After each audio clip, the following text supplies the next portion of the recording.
نحن شاكرين لكم. هذا الاجتماع ينعقد من طرف وحدات حماية المرأة وقوات سوريا الديمقراطية لعوائل الشهداء. إذن القائد آبو لأنه ثوري بالفعل والقول والعمل، لهذا اجتمعوا على القائد آبو وأمسكوه وسلموه إلى الفاشية التركية.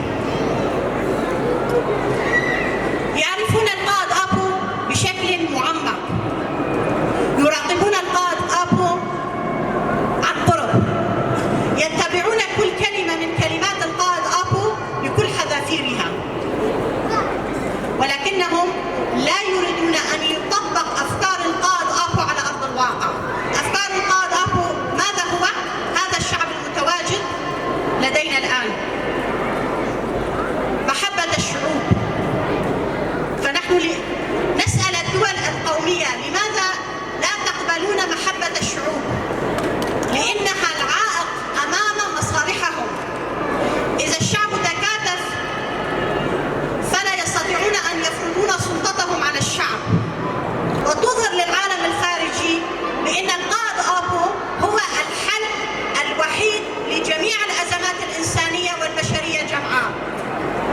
شعبنا لديه هذه القوة.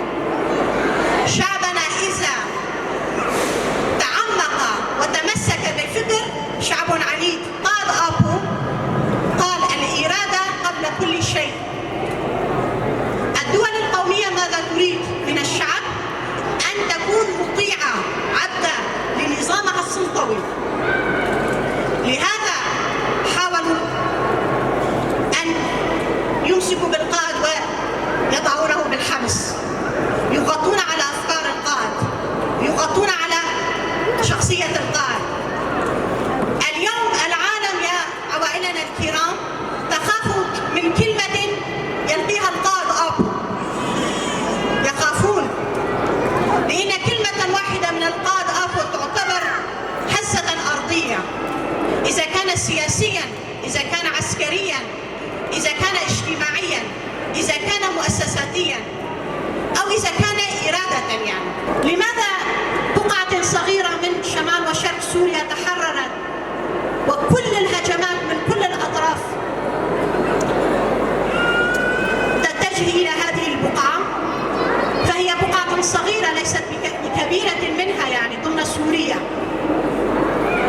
الحرب النفسية متواجدة ضدنا، الحرب العسكرية متواجدة ضدنا، الحرب الخاصة متواجدة ضدنا.